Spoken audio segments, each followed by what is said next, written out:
Janwada farm house కూల్చొద్దంటూ హైకోర్టులో ప్రదీప్ రెడ్డి దాఖలు చేసిన పిటిషన్పై విచారణ ప్రారంభమైంది. మరింత సమాచారం మా ప్రతినిధి శ్రీకాంత్ అడిగి తెలుసుకుందాం.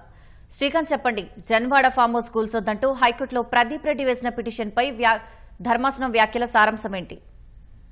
ప్రస్తుతానికి ప్రదీప్ రెడ్డి వేసిన పిటిషన్ పై ఈ రోజు హైకోర్టులో విచారణ జరిగింది. అయితే తర్వాత విచారణ సందర్భంగా కొన్ని వాదనలు కూడా జరిగాయి. ఈ సందర్భంగా అదనపు అడ్వకేట్ జనరల్ కూడా ఈ వాదనలు వినిపించారు. అయితే ప్రస్తుతం ప్రధానంగా హైకోర్టు కూడా ఒకటే ప్రశ్నించింది, హైడ్రాకున్న పరిమితులు ఏంటి, దాన్ని ఎవరు ఏర్పాటు చేశారు, దాన్ని ఎవరు లీడ్ చేస్తున్నారు దానికి సంబంధించి ప్రధానంగా హైకోర్టు ప్రశ్నించింది. ఆ సందర్భంలో అదనపు అడ్వకేట్ జనరల్ హైకోర్టుకు సమాధానం ఇచ్చారు. ఇది ఇండిపెండెంట్ బాడీ, దీన్ని ప్రభుత్వం ఏర్పాటు చేసింది, దీనికి ఐపీఎస్ కమిషనర్ గా వ్యవహరిస్తున్నారని చెప్పి కూడా కోర్టుకు వివరించారు. అయితే హైకోర్టు మాత్రం ఇంకొకటి ప్రశ్నించింది, దీనికి ఉన్న పరిధులు ఏంటి, అంటే ఒక ఇల్లు కూల్చివేతలకు సంబంధించి దానికి ఉన్న పరిమితులు ఏంటి, పరిధులు ఏంటి అనే దానికి సంబంధించి కూడా హైకోర్టు ప్రశ్నించింది.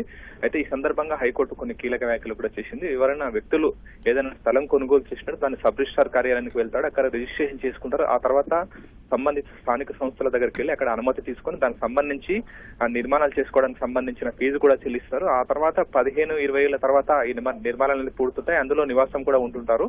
అయితే 15-20 ఏళ్ల తర్వాత వచ్చి ఇది అక్రమ నిర్మాణం అని చెప్పి కూలగొట్టడం ఏంటని చెప్పి కూడా హైకోర్టు, హైడ్రా వెళ్లి కూలగొట్టడం ఏంటని చెప్పి కూడా హైకోర్టు ప్రశ్నించింది.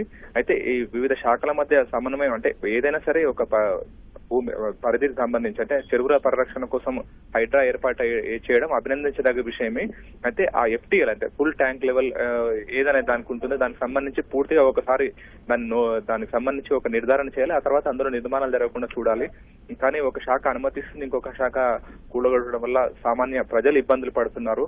సామాన్య ప్రజలకు ఈ వ్యవస్థల పట్ల నమ్మకం పోవద్దని చెప్పి కూడా హైకోర్టు వ్యాఖ్యానించింది. అయితే హైడ్రా పనితీరు విషయంలో ఎలాంటి సందేహం లేదు, చాలా మంచిగా చెరువుల పరిరక్షణ కోసం చేస్తున్న పని అభినందించదగ్గ విషయమే. కానీ కూల్చివేతల గురించి కాస్త వివరంగా చెప్పాలని చెప్పి కూడా అదనపు అడ్వకేట్ జనరల్ కూడా సూచించింది. అదనపు అడ్వకేట్ జనరల్ ఈ సందర్భంగా వాదనలు వినిపించారు. పిటిషనర్ ప్రదీప్ రెడ్డి వేసిన పిటిషన్ కి ఎలాంటి విచారణ అర్హత లేదు. అసలు జన్వాడ ఫామ్ హౌస్ ఉన్నది జీవో 311 పరిధిలోకి వస్తుంది. జీవో 311 పరిధిలో కూల్చివేసే పరిధి అది హైడ్రా పరిధిలోకి రాదు. అది 311 జీవో పరిధి అంతా కూడా అక్కడ ఉన్న నీటిపారుదల శాఖ, లేకపోతే ఆ ఉస్మాన్ సాగర్ చెరువును ఇప్పుడు చూస్తున్న దానికి జలమండలి పరిధిలోకి వస్తుంది. కానీ ఇక్కడ ఈ పిటిషన్ కి విచారణ అర్హత లేదని చెప్పి కూడా చెప్పారు. ఈ సందర్భంగా హైడ్రాకు సంబంధించిన పరిధి గురించి చెప్పాలని చెప్పి కూడా హైకోర్టు చెప్పడంతో నేను దీనికి సంబంధించిన పూర్తి పరిధి ఎంత ఉంటుందని చెప్పాలని రేపటి వాయిదా వస్తుందని హైకోర్టు కోరడంతో చెప్పడంతో ఏఏజీ మాత్రం దీనికి సంబంధించి మధ్యాహ్నం దీని విచారణ వాయిదా వేయండి, నేను పూర్తిగా హైడ్రాకు సంబంధించిన పరిధుల గురించి పూర్తిగా వివరిస్తానని చెప్పారు.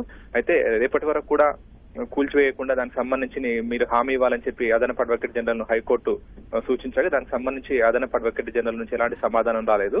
అయితే ప్రస్తుతానికైతే మధ్యాహ్నం తర్వాత విచారణ వాయిదా పడింది. 2:15 తర్వాత ఈ హైడ్రాకున్న పరిమితులు, ప్రధానంగా హైడ్రాకున్న పరిమితులు, పరిధి గురించి అదనపు అడ్వకేట్ జనరల్ పూర్తిగా దీని గురించి విచారించే అవకాశం ఉంది. ప్రధానంగా హైకోర్టు మాత్రం ఈ పిటిషన్ విషయంలో హైడ్రాకు సంబంధించిన దాని గురించి ప్రధానంగా వ్యాఖ్యానించింది. నయోమి, ధన్యవాదాలు శ్రీకాంత్.